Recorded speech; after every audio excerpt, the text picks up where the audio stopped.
नमस्कार किसान साथियों, आप हमारा YouTube चैनल फार्मिंग स्टोर पर आपका बहुत बहुत स्वागत है।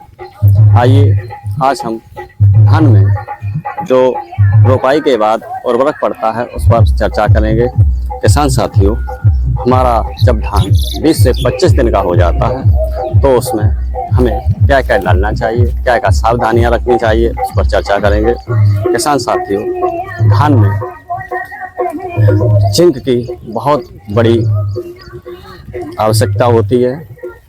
किसान साथियों, धान में जब 20 से 25 दिन का हो जाए रोपाई के बाद तो उसमें पीलापन आना शुरू हो जाता है और कल्लों का फुटाव भी होना शुरू हो जाता है। कल्लों के अधिक फुटाव के लिए हम आपको आज उर्वरकों पर चर्चा करेंगे, उसके बारे में बताएंगे और पीलापन भी दूर हो जाए इस पर भी आपको कुछ सलाह देंगे।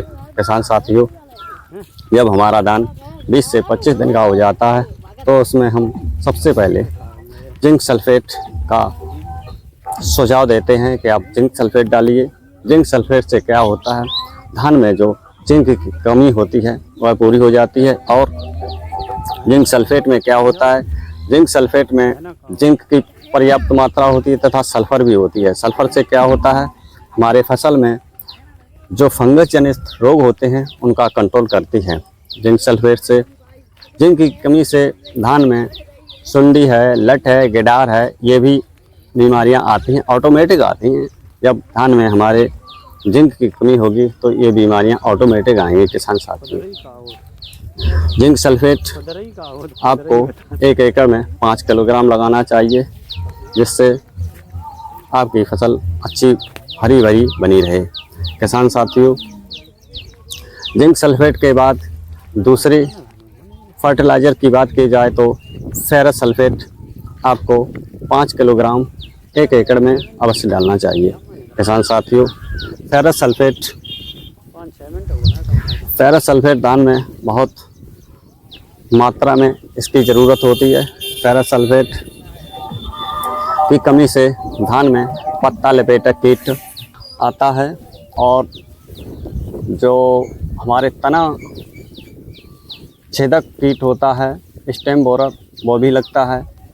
कई बीमारियां लगती हैं फेरस सल्फेट की कमी से। किसान साथियों, जब हमारे धान में फेरस सल्फेट की कमी होगी तो धान में पत्ता लपेटक कीट तथा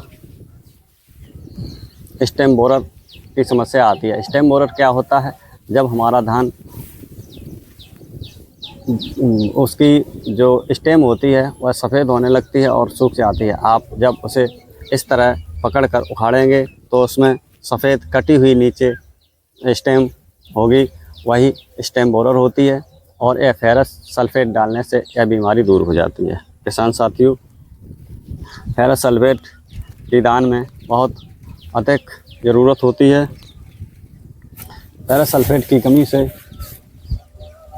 धान में पत्ता लपेटक सुंडी और गिडार। किसान साथियों, धान में फेरस सल्फेट 5 किलोग्राम प्रति एकड़ के हिसाब से डालनी चाहिए। जब हमारे धान में जिंक सल्फेट, फेरस सल्फेट की पर्याप्त उचित मात्रा होगी तो कोई सुंडी, स्टेम बोरर, पत्ता लपेटक कीट तथा रस चूसक कीटों का प्रकोप नहीं होगा और हमारी फसल हरी भरी अच्छे कल्लों का फुटाव होगा और खेत जो है कल्लों से भर जाएगा और अच्छी पैदावार होगी। किसान साथियों, तीसरी खाद की बात की जाए तो आप ह्यूमिक एसिड को अवश्य डालना चाहिए। ह्यूमिक एसिड जो 98% वाला होता है उसे आप अपने 1 एकड़ में 500 ग्राम डाल सकते हैं। ह्यूमिक एसिड जो होता है उसमें सभी माइक्रोन्यूट्रिएंट्स होते हैं और आपकी फसल को सभी माइक्रोन्यूट्रिएंट्स प्रदान करता है। ह्यूमिक एसिड आपको 500 प्रति एकड़ के हिसाब से डालना चाहिए।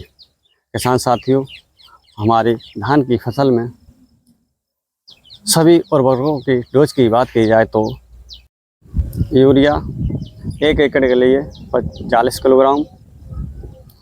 नंबर दूसरे पे आता है zinc sulphate. Zinc sulphate 5 kilogram 1 एकड़ के लिए पर्याप्त होता है। उसके बाद आता है फेरस सल्फेट। फेरस सल्फेट भी आपको 5 किलोग्राम प्रति एकड़ के हिसाब से डालना चाहिए। और चौथे नंबर पर आता है ह्यूमिक एसिड, जो कि 98% वाला होता है। वह आपको 500 ग्राम प्रति एकड़ के हिसाब से किसान भाइयों डालना चाहिए। और इन तीनों को अच्छी तरह से मिलाकर, पहले तीनों को अच्छी तरह खाद में मिलाएं, उसके बाद खेत में छिड़काव करें। खास बात ध्यान में रखने वाली यह होती है कि खेत में, हमारे धान के खेत में ज़्यादा पानी भी ना भरा हो और कम पानी भी ना भरा हो, समान पानी भरा होना चाहिए। तभी आप सुबह के समय या शाम के समय इन खादों को आप डालें, तो आपके खेत में बहुत अच्छा उत्पादन होगा और खेत, जो धान का खेत है, वह कल्लों से भर जाएगा और आप कहेंगे हमारा खेत पड़ोसियों के खेत से कई गुना अच्छा है। किसान साथियों, हमारे खेत में जब संतुलित आहार होगा, फसल के लिए संतुलित आहार होगा, तो वह फसल ऑटोमेटिक अच्छी बनी रहेगी।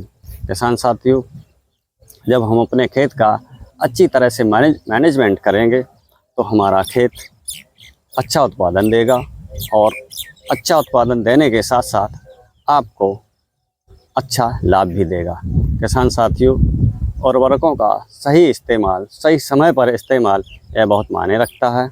आप ज़्यादा मात्रा में भी ना डालें और कम मात्रा में भी ना डालें, तो आपके लिए बेहतर रहेगा और आपकी फसल के लिए भी बेहतर रहेगा।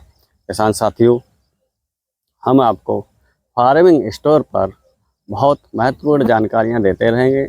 आप हमारे फार्मिंग स्टोर यूट्यूब चैनल पर बने रहिए और हमारे चैनल को सब्सक्राइब करें।